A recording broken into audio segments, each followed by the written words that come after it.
All right, guys, the Premier League is back already, and this time it's back with one of the bona fide greats of Premier League football. That is right, Leeds United are back in the Premier League after a 16-year wait. But before you see them back in action, Amazon have just released their new episodes of Take Me Home, which has followed Leeds' dramatic return to the top flight, from the training ground to the football pitch, to basically everywhere behind the scenes. And to celebrate, well, we're speaking of one of the stars of their return, none other than Luke Ayling. New season, new players, new rivals, new world. Same mission. Take us home. All right, Luke. Hey, are you right? I'm all right, mate. We've been watching Take Us Home. 1920 season's just about to come out. Safe to say, there's a bit of a happy ending to this one.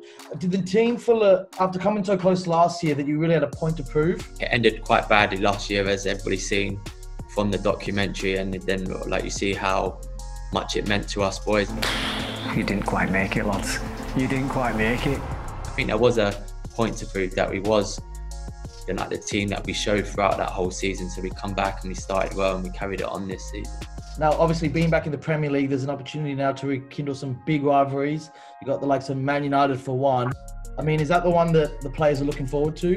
To play against Man U anyway is a big occasion, but here at Leeds, it's such a big game. Then like you hear the fans talk about it, and like you even see Man U fans talking about it now. So then like that rivalry still there for them after 16 years, you know. So hopefully there's fans back in the ground for that one, because that'll be certainly one that we want fans to feel it and to be there and to get a real atmosphere to what it was like. Absolutely. Now, obviously, Take Us Home is about Leeds United and obviously your attempts to get into the Premier League, which you've successfully done. But I wanted to go into a bit of detail about your journey personally. You've played all across the country, 3 or 4 different clubs. Yeah, so then I started off when I was just probably 6 or 7, just went with my cousins just to the local team, and then I wasn't actually there long. I played probably 6 months and I played in a tournament, and then I signed for Arsenal pretty much straight after when I was 8, and I was then like quite lucky enough to be there up until I was 18, 19. And I signed for Yeovil, which I can honestly say that it was the best thing that happened to me. I went there and played football, and I think that really helped me to where I am now, because I went there at 18, and the time I was 22, I think I played like 150, 200 games. So it was something that young kids don't really get nowadays. So that was the perfect start for me, really.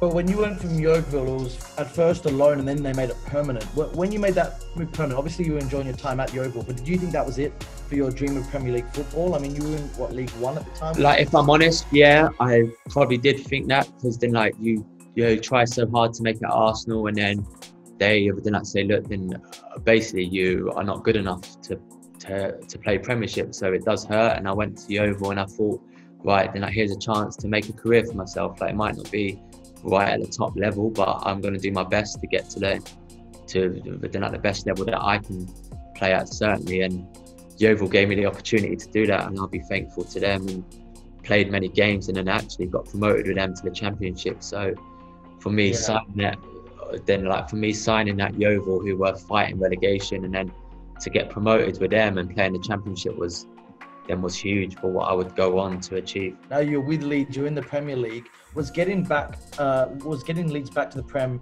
your main focus? Was that the big appeal for you joining the club? Yeah, but then like when I heard that I had the chance to sign for Leeds, I jumped at it. Then I was out on the Monday and I got a call from my agent saying that there's a chance for you to go Leeds. Are you interested?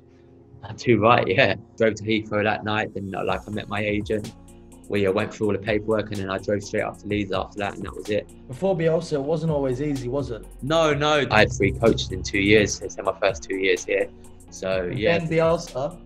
Now, can I ask you, how long did it take you to grasp just how big of a deal it was? Were you aware of the quotes from Pep Guardiola and Pochettino about how he was their inspiration? And if I'm being honest, then I didn't really know much, but walked in first day of pre-season. It was the hardest pre-season we ever done. We had to drop 5 or 6 kg in 2 weeks. It was solid, yeah. It was. Then like he was bang on it from minute one, you know. Then we come in first day, we've done our skin folds, our fat test and everything, and he was like, no, that ain't good enough, that's not good enough, that's not good enough. Get on these ones again as well, they were never that.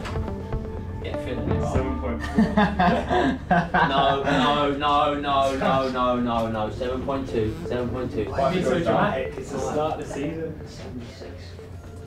And he completely changed the club within, I would say, 2 to 3 weeks. Then like the boys were looking like athletes. We were fitting in what we ever were. Did this involve the famous Murderball that we keep hearing about? Yeah, so like, actually forward in like the first 2 weeks of pre-season, then like we just was with the coaching staff and the fitness coach. Then like we actually never saw the boss, and then he put on the game, and like us boys thought, well, oh nice, we're just gonna play like small-sided games or maybe an 11v11. Then like if you play it at some other clubs, then like, it's quite easy, you know. You just play 11v11, it's slow tempo. It wasn't like it here. There was coaching staff in the middle of the pitch shouting at us. Then like it's just non-stop. It's quite hard to explain. And like, I've got it in like a couple of hours now that I've got to go do it. So yeah, it's just. Oh, you got Murderball in a few hours?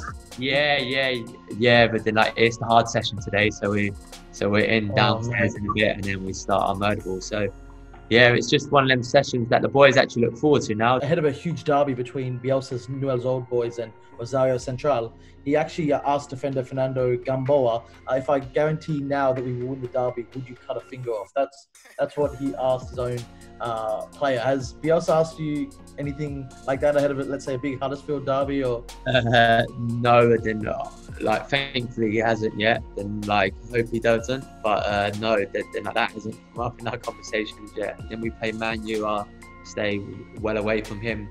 Like, if he tries to call me for a chat. Well, I think we have to wrap it up there. We'll wrap it up there. Best of luck with the new season. Cheers, mate. Thank you.